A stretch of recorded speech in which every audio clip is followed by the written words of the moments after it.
প্রার্থী ঘোষণা হতেই পদত্যাগ বিজেপি মণ্ডল সভাপতি, ভাঙল বিজেপি 2 নম্বর মণ্ডল কমিটি।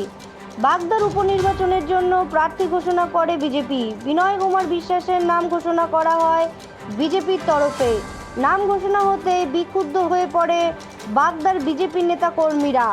বিক্ষোভে ফেটে পড়ে বিজেপি নেতাকর্মী সমর্থকরা। প্রার্থী বদলের দাবি জানান বিজেপি নেতাকর্মীরা।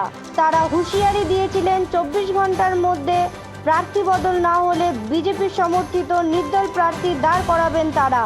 হুঁশিয়ারি দেওয়া 24 ঘন্টার মধ্যে পদত্যাগ করল বিজেপির বাগদা 2 নম্বর মণ্ডলের সভাপতি সমীর কুমার বিশ্বাস। বাগদা 2 নম্বর মণ্ডলের সভাপতির পদত্যাগের পর শোরগোল পড়ে যায় বিজেপির অন্দরে। সভাপতি পদত্যাগের পরে ভেঙে যায় বাগদা 2 নম্বর মণ্ডলের কমিটি। সভাপতি সমীর কুমার বিশ্বাসের পদত্যাগের পরে পদত্যাগ করেন বাগদা 2 নম্বর মণ্ডলের সাধারণ সম্পাদক জ্যোতির্ময় দাস। এ নিয়ে গোষ্ঠীদ্বন্দ্ব বলে কটাক্ষ করেছে তৃণমূল। বাগদা 2 নম্বর মণ্ডলের সভাপতি সমীর কুমার বিশ্বাস বলেন, আমরা দাবি জানিয়েছিলাম বাগদার ভূমিপুত্রকে এবার প্রার্থী করা হোক, কিন্তু সেই জায়গায় অন্য একজনকে প্রার্থী করা হলো, সেই কারণে এই পদত্যাগ। সভাপতি পদত্যাগের কারণে বাগদা 2 নম্বর মণ্ডলের সাধারণ সম্পাদক জ্যোতির্ময় দাসও পদত্যাগ করেন। এ নিয়ে গোষ্ঠীদ্বন্দ্ব বলে কটাক্ষ করেছে তৃণমূলের বনগাঁ সাংগঠনিক জেলার সভাপতি বিশ্বজিৎ দাস বলেন, এটা ওদের গোষ্ঠীদ্বন্দ্বের ফল। প্রার্থী নিয়ে ওদের নিজেদের মধ্যে মারামারি চলছে, উপনির্বাচনে ওদের ভরাডুবি হবে। আমার পদত্যাগ করার উদ্দেশ্য দীর্ঘদিন ভারতীয় জনতা পার্টি করি। সেই ভারতীয় জনতা পার্টি থেকে আমি বাগদা 2 নম্বর মণ্ডল সভাপতি ছিলাম এবং রানিং পঞ্চায়েতের প্রধানও আছে। কিন্তু যেহেতু সাংগঠনিক পদ আমাকে দিয়েছিলেন আমাদের জেলা সভাপতি দেবদাস মণ্ডল, তার কাছে আমাদের দাবি ছিল যে দাদা, আমাদের যে প্রার্থী হবে সেই প্রার্থী যেন ভূমিপুত্র হয়।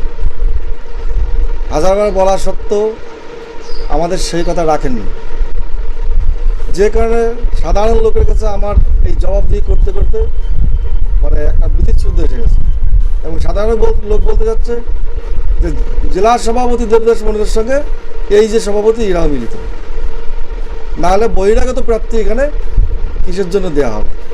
বাগদায় কি কেউ নেই? বাগদায় কি স্বীকৃত ছেলে নেই? বা বাগদায় 5-6 যারা জমাতে ছিল তারা কি তার যোগ্য নয়? আর যাকে দাঁড় করেছে তার যোগ্যতা কত? আমি চাই সে দেখাক না তার যোগ্যতা, তার সার্টিফিকেটটা দেখাক যে আমার এত যোগ্যতা আছে, মেনে নেব। পদত্যাগপত্র আমাকে যিনি দিয়েছিলেন আমাদের জেলা সভাপতি দেবদাস মণ্ডল, আমি দেবদাস মণ্ডলের কাছে পাঠিয়েছি, এখনো কোনো উত্তর পাইনি। প্রার্থীর প্রতিবাদ, প্রার্থী বহিরাগত প্রার্থী কোনোভাবেই আমরা বাগদার থেকে মেনে নেব না। বিশেষ করে সাধারণ মানুষ আমাকে যারা আমার সঙ্গে আছে তাদের মতামত নিয়ে আমি বলছি। যেহেতু আমি করিয়া পঞ্চায়েত প্রধান এবং মণ্ডল সভাপতি ছিলাম, হাজারো জবাবদিহি আমাকে করতে হচ্ছে। আর আমি এই পদে থেকে আমি এই জবাবদিহি করতে যাবো কেন? আমি যদি এই পদে না থাকতাম তাহলে সবাই জানতো যে সমীর এর সঙ্গে জড়িত নয়। আর আমি উপনেত্রীদের কাছে জানতে চাই যে বাগদার মানুষকে কেন বারে বারে বঞ্চিত করা হচ্ছে। আমিও পদত্যাগ করছি বলতে আমাদের দলের যে সিস্টেম রয়েছে, মণ্ডল সভাপতি যদি না থাকেন তার যে কমিটি সেটা থাকে না। আমি এই বাগদা 2 নম্বর মণ্ডলের সাধারণ সম্পাদক জ্যোতির্ময় দাস। কাজে উনি যখন নেই আমাদেরও কমিটিটাই ভেঙে যাচ্ছে। আর তাছাড়া ব্যক্তিগতভাবে এই যে উপনির্বাচন, এখানে বাগদা 4 মণ্ডল সভাপতিকে কাউকে দল কোনো সম্মান দেয় না। 4 মণ্ডল সভাপতি এবং আপামর বাগদাবাসীর আবেদন ছিল যে ভূমিপুত্র ক্যান্ডিডেট হোক। গত বিধানসভা নির্বাচনে বিশ্বজিৎ দাসকে ক্যান্ডিডেট করা হলো ভুল সিদ্ধান্তে। আজকের এই উপনির্বাচনের উপর ভিত্তি করেও যদি বহিরাগত ক্যান্ডিডেট হয় তাহলে সেখানে আর নির্বাচনটা লড়াই দেওয়ার মতো মানসিকতা আমাদের নেই।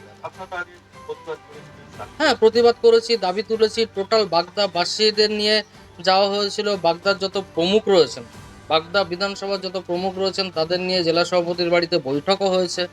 সেখান থেকে নামও উঠেছিল বাগদাবাসীর, তাদের দাবিও ছিল যে ভূমিপুত্র বাগদার ক্যান্ডিডেট হোক। তা সত্ত্বেও আজকের এই অবস্থা।